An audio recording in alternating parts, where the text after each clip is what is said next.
guy just it doesn't have the depth for it. So, but anyways, let me pull up this link here,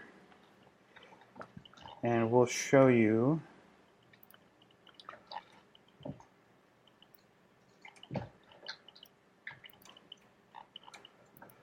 Well, while we're doing this, I can vamp a little bit. Hey, did I tell you that I started working on that new piece of social media software? No. It's called Socialtude, as in altitude, longitude. Nice.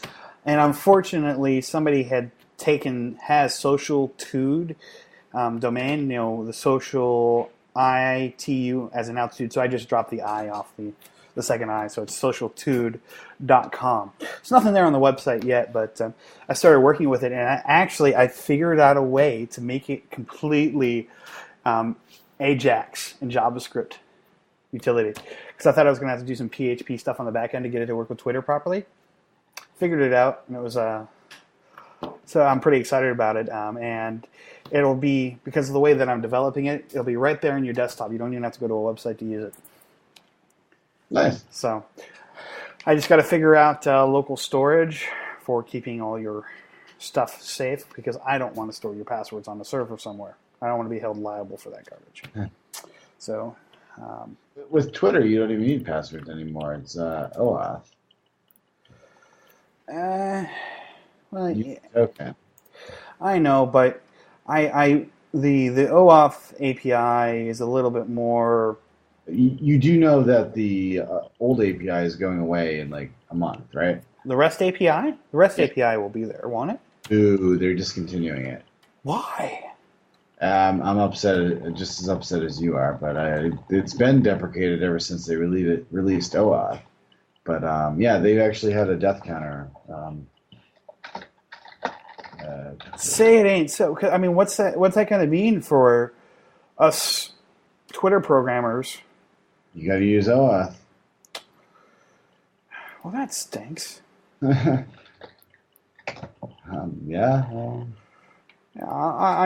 That's really not fair, man. Sorry, dude. Trying to find the actual counter, the date that they're discontinuing it, but I know it is being discontinued. And it's something around June time-ish. Well, that's very uncool of them.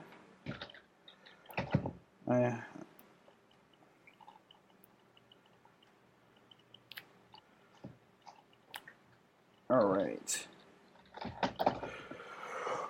Okie dokie. Let's click this vid, shall we? Sure, go for it. I'm going to switch to the 480p version of it, and hopefully I won't lag too badly. This is it. We're down to under 4 minutes. 3, 2, 1. Godspeed, Atlantis!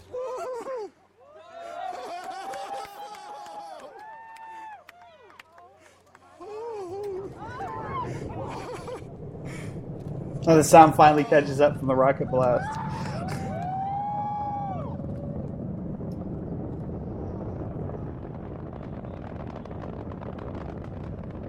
I got Google ads in my show. What's up with that?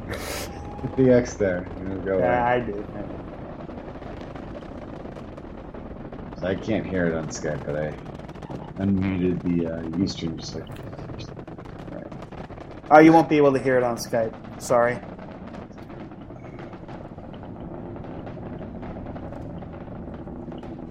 So, yeah, like I was saying, that light there, oh man, it's just so bright when it's going off. Yeah. I hope I get to go. I hope I can figure out a way to get down there. Yeah, I'm gonna be. If you do want to get in there like we did, absolutely don't follow NASA Tweet Up so I can get in again. But NASA Tweet Up on Twitter is how you get into it. Follow it. Watch for when they tweet out that they're accepting applicants, and then register and cross your fingers. We were lucky to pick 100. They only pick 150 people and over 1,000 applied at this one. I am imagining it's probably going to be at least 2,000 for the next one. Is it first come, first serve? See, that's the tough question. I don't really know. It might be random and it might be first come, first serve. They said it was random. I don't know if they do have some sort of selection, but at least they say it's random. I hope it's first come, first serve. Accept registrants for like a 2-day period also. Okay. So you got to be on top of things. All right. I've got to. But yeah, I mean, even if you don't get into the tweet up, you can possibly. There's at least 3 different ways to view it. So the tweet up was the best place. We got to watch again from the press area, which was about 3 miles. Actually, hopefully by then I'll have my full-blown press creds. Because of my involvement, because I'm doing that new show on the local cable access stuff. There you go. Soon. We're doing a local. We're doing a technology show for the local town here, but I'm getting press creds. I can probably get into the press tent area, which will definitely give you great access for the launch itself. But they actually, for the tweet up, they had a whole bunch of people come and talk to us in these really private settings. Like they had a couple astronauts, they had the CTO, they had deputy director, and all these like high up people or important people came and talked to us. So it really was. It gave us this just great access to something that we wouldn't normally have. But yeah, so what I was starting to say though is even if you don't get either a press pass or get tweet up, we'll try to get tickets from watching from the causeway or watching from the visitor center, or even just drive up and you can watch from. There's a public park you can go watch it from. Yeah, so if you want to see it, you can definitely see it. It's just you won't be as close as I was there. How close? My wife asked, "What makes you think you can go at all?" I don't know. I'll have to beg very, very, very nicely. But I don't know. I'd like to go see it, but we'll see. Yeah. I'd like to go see it, but it just scheduling conflicts, life may prevent it. But we'll see. Now, so do you have an iPhone? Hell no. Android. Oh, you see, I've got an iPhone. I like my iPhone. And with the new multitasking coming out and everything like that, it actually will make it something that it was supposed to be when it first came out. Multitasking, yeah. Yeah, multitasking. Hey, done that? Got the phone? Well, now we've all followed the Gizmodo saga, right? With the new iPhone that's coming out, and everything like that. And the cool thing about the new iPhone that will beat the Android phones is they'll have video calling. But I think there might be something. A camera on the front then. Yeah, but I think there may be something going on with Android to help alleviate that. Well, I don't think it's an operating system thing. It's just really a hardware thing. Right. European phones, I think, have those already anyway.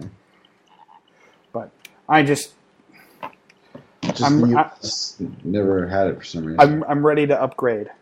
I've got my 3G. It's been good, but the new iPhone's going to have the same processor as the iPad in it.